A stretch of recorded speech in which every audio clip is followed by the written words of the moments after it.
আমি আপোনালোকক সুমি বৰা আৰু তাৰ্কিক বৰাৰ গ্ৰেপ্তাৰ সন্দৰ্ভত সবিশেষ জনাই গৈছো। সুমি বৰা আৰু তাৰ্কিক বৰাই আত্মসমৰ্পণ কৰাৰ পিছত তেওঁলোকক এছটিএফে গ্ৰেপ্তাৰ কৰিছে আৰু সুমি বৰাক আৰক্ষী থানালৈ ইতিমধ্যে লৈ আনিছে।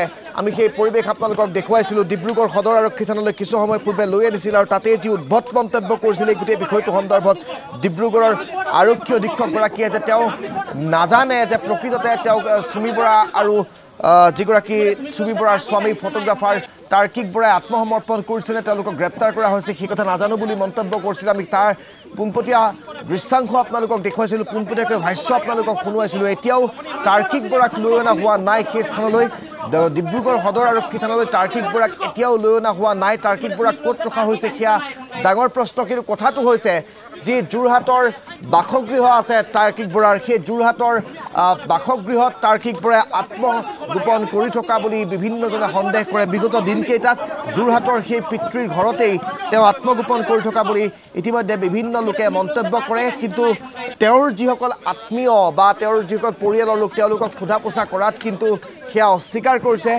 তাৰ বিপৰীতে বহুজনে কিন্তু সন্দেহ কৰিছে যে এই 11টাকৈ দিন তেওঁলোক এই ঘৰখনতে যোৰহাটৰ কাছগড়ালত থকা যি তাৰ্কিক বৰাৰ পৈতৃক গৃহ সেই পিতৃগৃহতেই তেওঁলোক আছিল বুলি বিভিন্নজনে সন্দেহ প্ৰকাশ কৰা দেখিবলৈ পোৱা গৈছে। এই সন্দৰ্ভত আমাৰ উজনি অসমৰ ব্যুৰ চিফ পৰমানন্দ বৰাৰ এক প্ৰতিবেদন আমি আপোনালোকক দেখুৱাওঁ। নিশ্চিতভাৱে চাওক, সুমি আৰু তাৰ্কিকৰ গ্ৰেপ্তাৰৰ পিছতে এতিয়া নতুন তথ্য কিছুমান পোহৰলৈ আহিছে আৰু যোৰহাটৰ যিটো কাছগড়ালত যিটো তাৰ্কিক বৰাৰ যিটো পিতৃৰ বাসগৃহ, এই বাসগৃহটোতে সুমি আৰু তাৰ্কিক এই প্ৰায় 10 দিন ধৰি আত্মগোপন কৰি আছে বুলি ইতিমধ্যে উত্থাপন হৈছে, কথা উত্থাপন হৈছে। আৰু মই যিটো বাসগৃহত আছোঁ এইটো যোৰহাটৰ কাছগড়ালৰ তাৰ্কিক বৰাৰ পিতৃৰ বাসগৃহ, নতুনকৈ সজোৱা এটা বাসগৃহ আৰু ইয়াতে তেওঁলোক আত্মগোপন কৰি আছিল বুলি ইতিমধ্যে সেই কথা তথ্য পোহৰলৈ আহিছে। আৰু কিন্তু পৰিয়ালৰ লোকে ক'ব বিচাৰিছে যে তেওঁলোকৰ আত্মীয় ক'ব বিচাৰিছে যে ইয়াত তেওঁলোক নাছিল।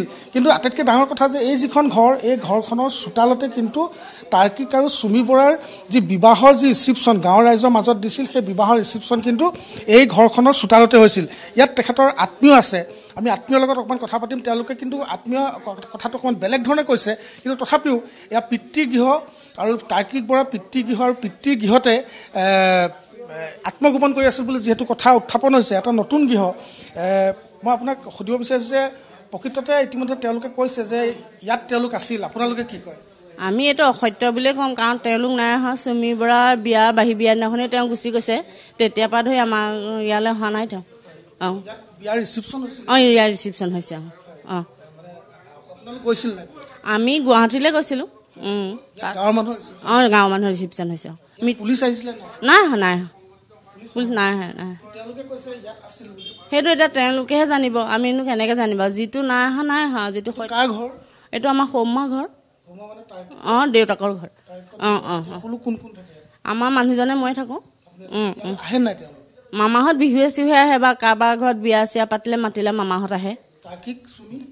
সুমি বাৰু নাই অহা, বিয়াৰ পাছৰ পৰা আমাৰ ইয়ালৈ নাই অহা সুমি বৰা। তাৰ্কিক বৰা কেতিয়াবা আহে বাৰু। তেওঁলোকে কৈছে যে ইয়াতে তেওঁলোকে 10 দিন আছিল বুলি কৈছে। নাই আমাৰ ইয়াত নাই। আমি যেনিবা মিছা কথা কৈছোঁ নিজৰ ঘৰৰ মানুহৰ কাৰণে, কিন্তু গাঁৱৰ মানুহক সুধি চালেতো সেইটো কথা ক'ব। পলাই থাকিলে গাঁৱৰ মানুহে কেনেকৈ গম পাব? কেলে গম নাপাব? ওলাওঁতে সোমাওঁতেতো দেখিব নাই। পলাই থকা মানুহটো ওলাই সোমাই নাথাকে, কেলে নাথাকিব বাৰু? নাই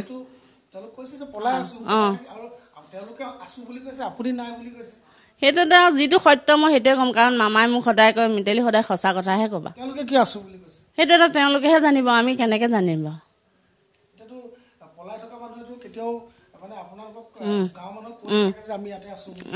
দেখিব নাই, কোনোবাই এদিনটোৱে এজনে হ'লেও দেখিব, কেলে নেদেখিব? অকল নিগুটি ভিতৰটোতেতো কোনো মানুহ সোমাই থাকিব নোৱাৰে নহয়। নাই নিশ্চয়কৈ এয়া এক মানে ৰহস্যজনক এটা ভাষ্য, কাৰণ যিহেতু আত্মগোপন কৰিছিল 10 দিনে, আৰু বিশেষতে এইটো তাৰ্কিক বৰা দেউতাকৰ ঘৰ যোৰহাটৰ কাছগড়, এটা নগৰৰ পৰা আঁতৰলৈ আহি দূৰৰ ভিতৰৰ এটা ঘৰ, আৰু এই ঘৰটোতে 10 দিন আত্মগোপন কৰি আছিল সুমি আৰু তাৰ্কিক। আৰু আজি গ্ৰেপ্তাৰ হৈছে, গ্ৰেপ্তাৰ হোৱাৰ পিছত কাছগড়ালৰ ঘৰটোত সুমি আৰু তাৰ্কিক বৰাই আত্মগোপন কৰি থকা সন্দৰ্ভত প্ৰশ্ন কৰাত এই ধৰণৰ মন্তব্য কৰিলে তাৰ্কিক বৰাৰ আত্মীয়ই। তাৰ্কিক বৰাৰ আত্মীয় যিগৰাকী মহিলা সেই ঘৰখনত আছে বা থাকে, তেওঁৰ স্বামী আৰু মহিলাগৰাকী থাকোঁ বুলি তেওঁ উল্লেখ কৰিছে। কাৰণ তাৰ্কিক বৰা আৰু তেওঁৰ পিতৃ মাতৃ তেওঁলোক থাকে মহানগৰীৰ ভেটাপাৰাৰ এটা অন্য ঘৰত, গতিকে তেওঁলোকে কৰা মন্তব্য অনুসৰি চুমি বৰা বিবাহৰ পিছত আজিলৈকে সেই ঘৰখনলৈ যোৱাই নাই তাৰ্কিক বৰা মাজে মাজে যায় কিন্তু এতিয়া কথাবোৰ হৈছে গোটেই বিষয়টোক লৈ যথেষ্ট প্ৰশ্নৰ সৃষ্টি হৈছে ৰহস্যৰ সৃষ্টি হৈছে বিভিন্ন সূত্ৰৰ পৰা বিভিন্ন খবৰ আহিছে বিভিন্নজনে বিভিন্ন মন্তব্য কৰিছে আৰক্ষীও গোটেই বিষয়টোৱে এক নাটকীয় ৰূপ দিয়াৰ চেষ্টা কৰিছে গতিকে গোটেই কথা বতৰাবোৰৰ এতিয়া সঠিক উত্তৰবোৰ স্পষ্ট হোৱা নাই বা সঠিককৈ যিবোৰ দিশ সেই দিশবোৰ এতিয়াও উন্মোচিত হোৱা নাই গতিকে এই বিষয়টো ক্ৰমান্বয়ে ৰহস্যঘন হৈ পৰা দেখিবলৈ পোৱা গৈছে কিন্তু যিয়ে নহওক এটাই আজি পুৱাৰ ভাগৰ আপডেট যে চুমি আৰু তাৰ্কিক বৰাক STFে ইতিমধ্যে গ্ৰেপ্তাৰ কৰিছে তেওঁলোকে STFৰ মতে তেওঁলোকৰ ওচৰত STFে আত্মসমৰ্পণ কৰিছিল আৰু STFে লগে লগে তেওঁলোকক গ্ৰেপ্তাৰ কৰি ইতিমধ্যে চুমি বৰাক লৈ গৈছে ডিব্ৰুগড় সদৰ আৰক্ষী থানালৈ আনফালে ফটোগ্ৰাফাৰ স্বামী তাৰ্কিক বৰা সন্দৰ্ভত এতিয়ালৈকে সবিশেষ তথ্য সংবাদ মাধ্যমৰ হাতত নাই